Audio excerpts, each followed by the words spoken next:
Good morning, friends. Welcome back to the Homestead. It is looking to be a fantastic Kansas day here. Big change from last week where we had below freezing temperatures and -degree wind chills for 4 or 5 days in a row.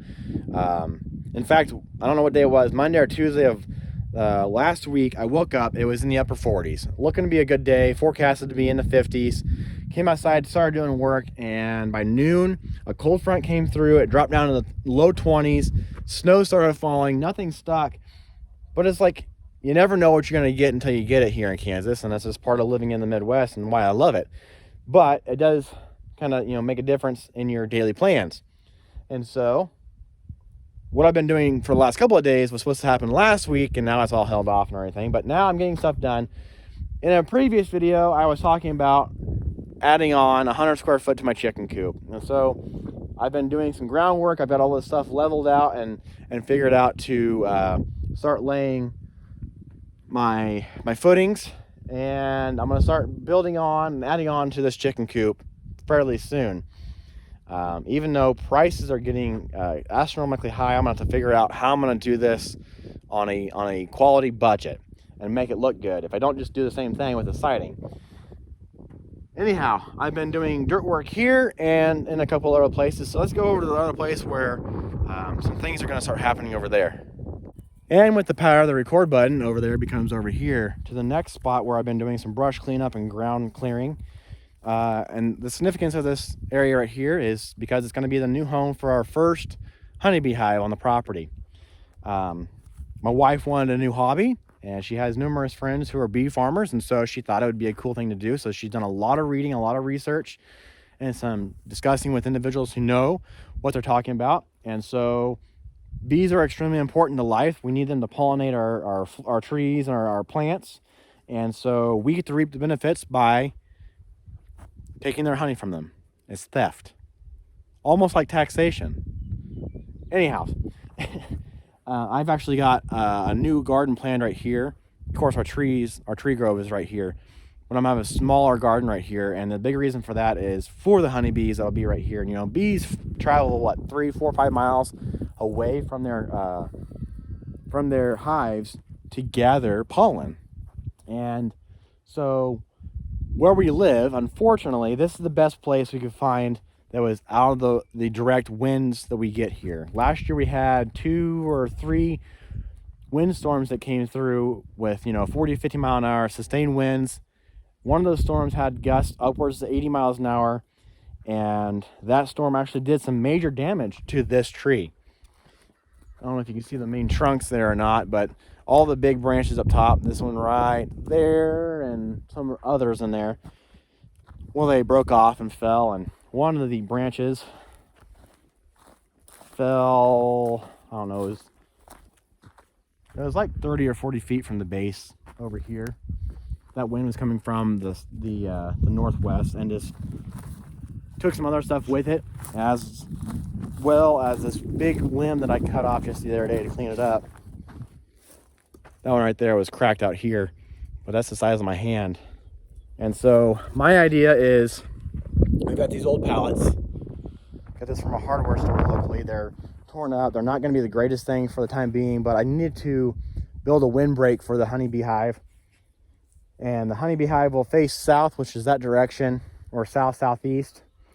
And so I'll have a east-west facing pallet and a north-south facing pallet. That way the winds from both the northeast and the southwest won't directly hit the beehives. Like I said, this is the best spot we can find because we are in kind of a natural valley right here. And it's the best area to get out of the wind.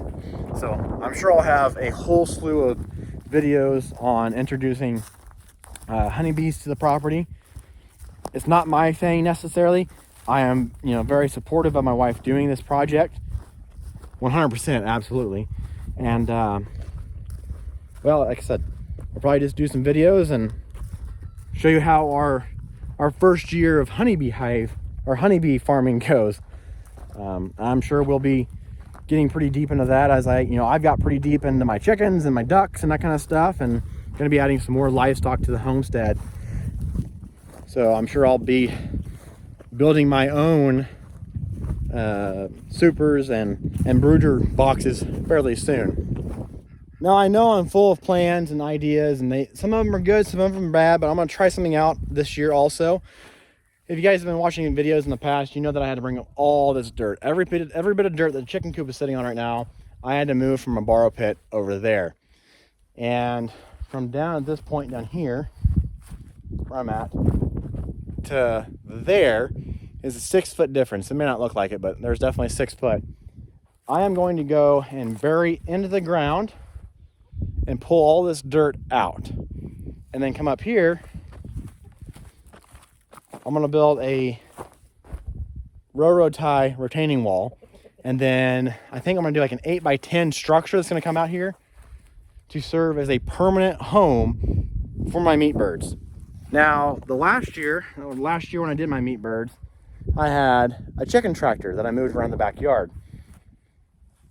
Unfortunately, I had an owl, and the owl was trying to get into that tractor, and the tractor was secure, but the fencing around it wasn't obviously very secure because the owl was still trying to get in to get my chickens. And so my thought is have a permanent area with a roof over it that they can stay in, and I can let them out. And I'm going to build some fencing around here to let these guys even be able to roam around. And then I can open up the big fencing and they can go to the front yard, the side yard, backyard, wherever. But my idea too is to add a little bit of permaculture onto the homestead.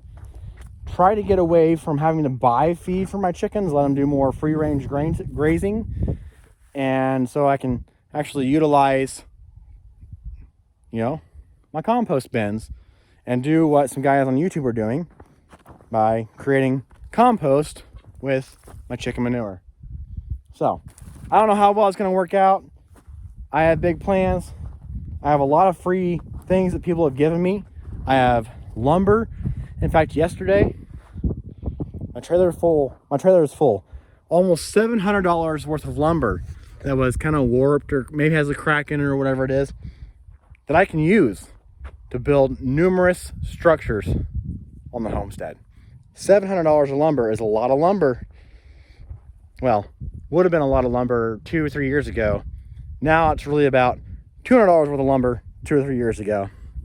But 16 foot 2x8s, $45 a piece, free. Fantastic. If you go out there, if you're a good, honest human being, people will help you as much as possible. And I have, I think it's upwards to like a dozen free railroad ties coming. They're a little worn, but they're going to work out well for this right here. So excited for that. When railroad ties are anywhere from 20 to 30 bucks a piece, I'll take free any day. Anyways, keep coming, carry on, guys. Chickens are having a good old time.